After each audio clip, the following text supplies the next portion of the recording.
सबसे पहले जीवन परिचय लिखना, उसके बाद हेडिंग डाल लिए और उसके बाद जीवन परिचय लिखना, जैसे कि मैंने यहाँ पर लिख रखा है।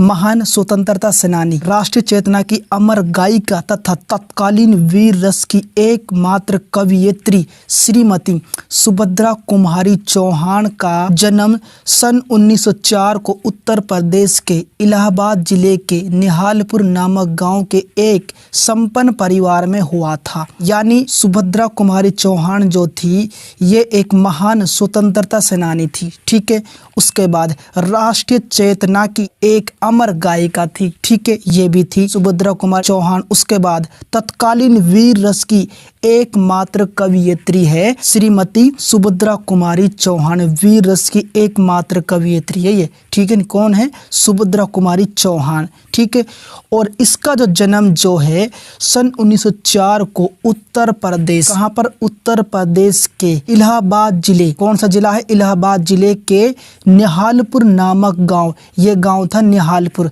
और यहाँ पर एक संपन्न परिवार में इनका जन्म हुआ था श्रीमती सुभद्रा कुमारी चौहान का। ठीक है, क्लियर यहाँ तक?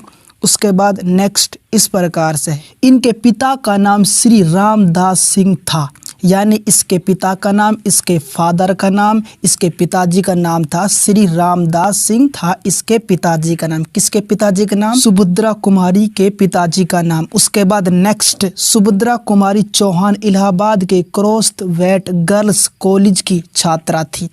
यानी यह जो थी सुभद्रा कुमारी चौहान, यह इलाहाबाद का जो कॉलेज है क्रॉस्टवेट गर्ल्स कॉलेज, उसकी छात्रा थी सुभद्रा कुमारी चौहान। ठीक है, क्लियर यहाँ तक? उसके बाद नेक्स्ट, तभी 15 वर्ष की आयु में इनका विवाह मध्य प्रदेश के खंडवा निवासी लक्ष्मण सिंह चौहान के साथ हुआ था। यानी जब ये 15 वर्ष की थी और जब ये कॉलेज में पढ़ रही थी उस वक्त जो है, यानी 15 वर्ष की आयु में जो है इनका जो विवाह जो है मध्य प्रदेश के खंडवा निवासी का जो लक्ष्मण सिंह चौहान है उनके साथ इनका विवाह हुआ था। यानी सुभद्रा कुमारी का विवाह हुआ था लक्ष्मण सिंह चौहान के साथ। ठीक है, यहाँ तक क्लियर?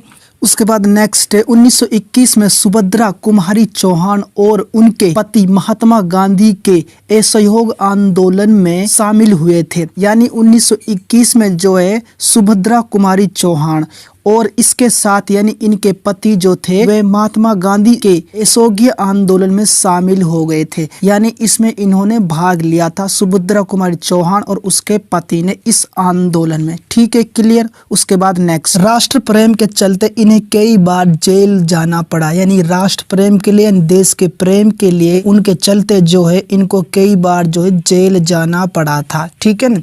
उसके बाद आगे इस प्रकार से, जैसे कि सन 1948 में एक दुर्घटना में इनका निधन हो गया।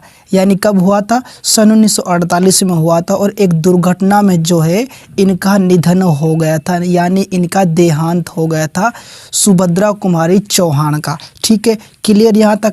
अब यहाँ पर जो है मैंने जीवन परिचय यहाँ तक जो है बिल्कुल शॉर्ट तरीके में यहाँ तक बताया है। हालांकि इसका जीवन परिचय बहुत बड़ा है। उसके बाद अगला जो टॉपिक आता वह है रचनाएं, और इनको लिखना भी बहुत इंपॉर्टेंट होता बोर्ड एग्जाम के पेपर में। सबसे पहले आपको रचनाएं लिखनी, उसके बाद हेडिंग डालनी, उसके बाद लिखना। जैसे श्रीमती सुभद्रा कुमारी चौहान की निम्नलिखित रचनाएं हैं। यानी जो श्रीमती जो सुभद्रा कुमारी चौहान जो है इनकी जो है निम्नलिखित रचनाएं, यानी बहुत सारी रचनाएं, उनमें से कुछ मैंने लिख रखी हैं इंपॉर्टेंट रचनाएं जो इस प्रकार, जैसे कि काव्य संग्रह, और काव्य संग्रह इस प्रकार जैसे कि मुकल और त्रिधारा। दोबारा पढ़ेंगे इसको, मुकल और त्रिधारा, ये इसकी काव्य संग्रह है। उसके बाद नेक्स्ट जो रचना इस प्रकार से जैसे कि कहानी संग्रह, जो इस तरह लिख रखी, जैसे कि सीधे साधे चित्र और बिखरे मोती। दोबारा पढ़ेंगे, सीधे साधे चित्र और बिखरे मोती आदि, ये इसकी जो है कहानी संग्रह रचनाएं हैं।